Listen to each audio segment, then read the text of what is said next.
Well, it all comes down to this one game to decide who the permanent number 7 seed will be. Right now, it is the 7-seeded Sixers at 47-35 up against the 8-seeded Miami Heat at 46-36. One game to decide it all tomorrow night at the Wells Fargo Center, 7 p.m. Eastern. We will be live broadcasting the game right here on YouTube.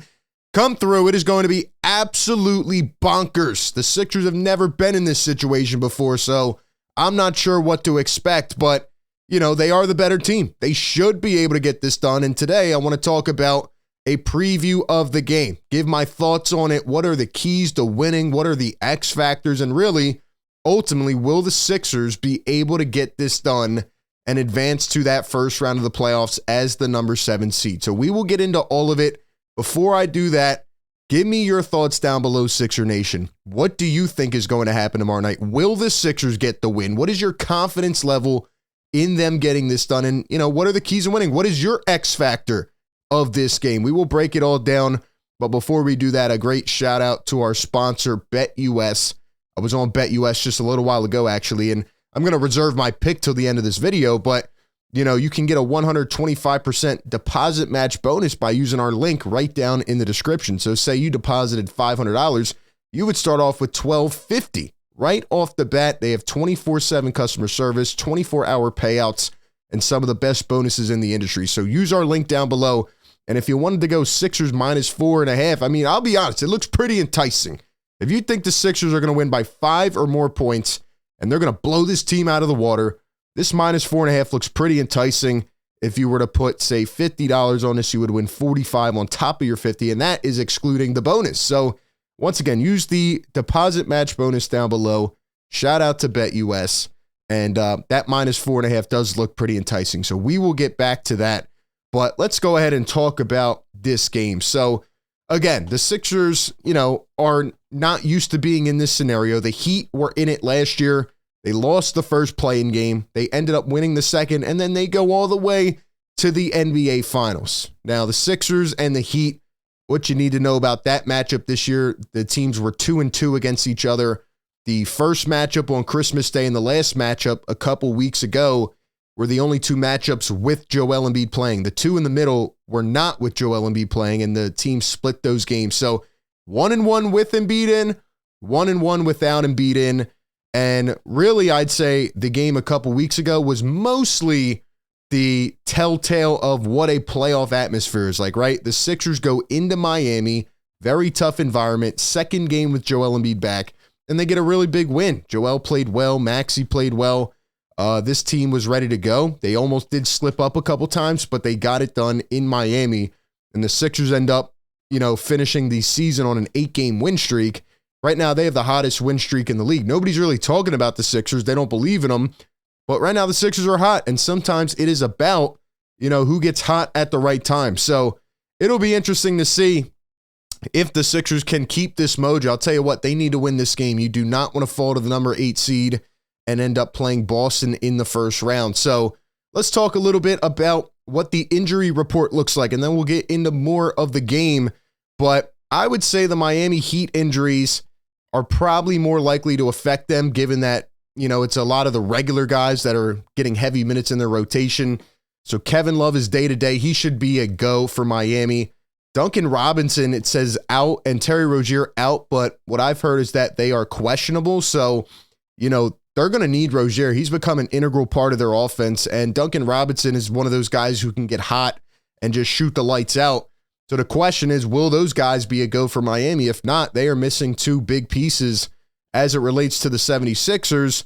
DeAnthony Melton will probably not end up playing. Nick Nurse said it was going to be very hard for him to get to the point where he is suiting up. Now, maybe if you make the first round and, you know, you give him a couple more days of rest, maybe Melton could come back. But right now, it's not looking too hot for Melton tomorrow night.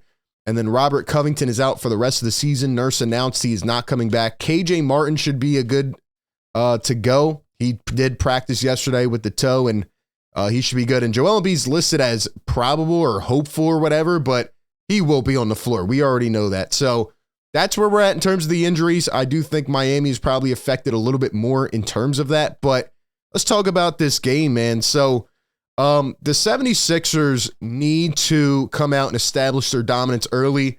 In a one-game scenario, that's kind of like a March Madness game. If you get down early, if you let Miami establish the tempo and establish their dominance, you are not going to be in a good situation. We've seen the Sixers try to deal with that type of pressure. And yes, this season they've come back. They've made a lot of fourth quarter comebacks late, especially with Joel. They know how to close games out. But in a playoff scenario, in a one-game scenario, it just doesn't feel as comforting, right? Like a lot is on the line. And I think Joel Embiid and Tyrese Maxey need to be the guys to establish their will early. Joel Embiid and Tyrese Maxey are 2 of 3 guys in the NBA this year with multiple 50-point games. They have been one of the best duos in the league when healthy.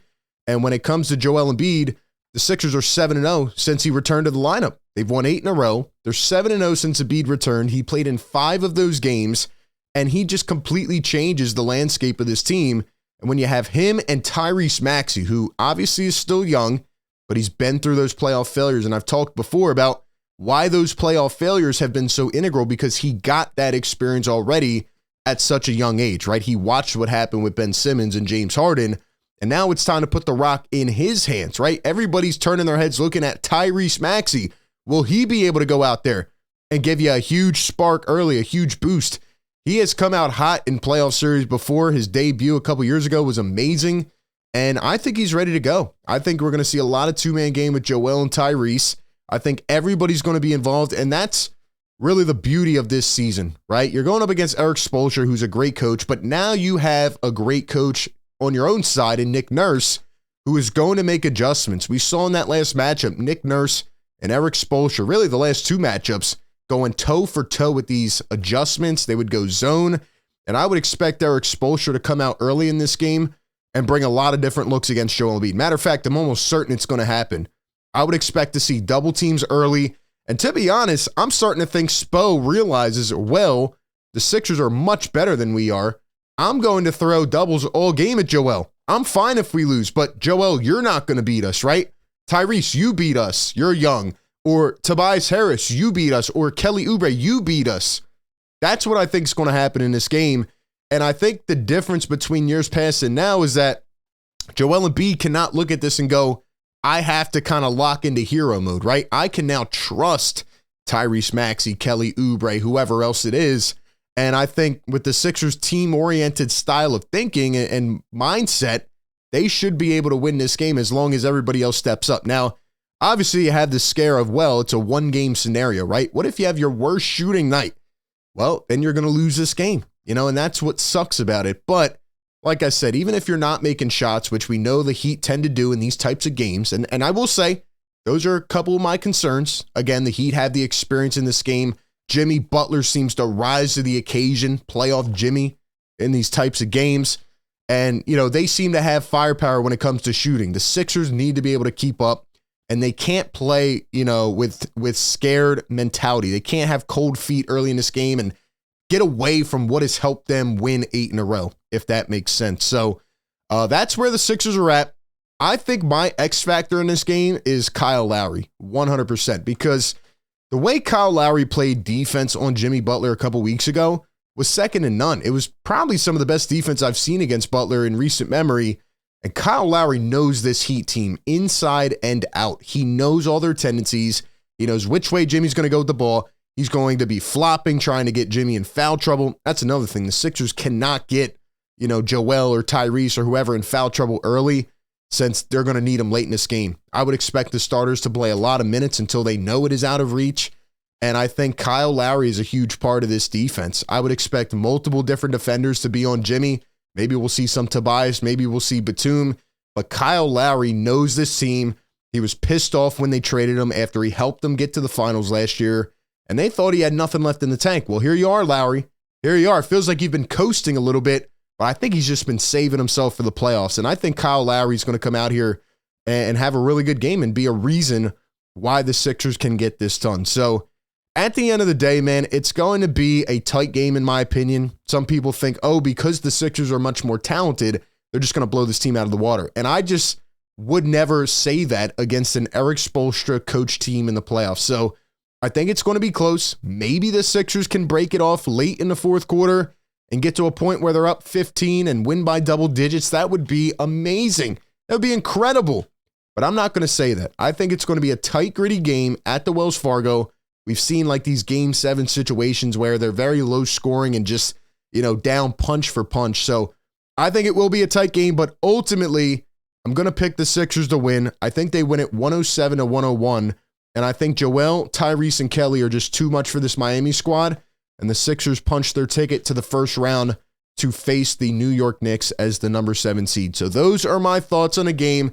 Give me all the yours down below. Appreciate everybody for tuning in. Like I said, we will be live tomorrow. Be sure to tap in. Appreciate you all. Be sure to like, comment, subscribe. That being said, I'll catch you on the next one. Peace.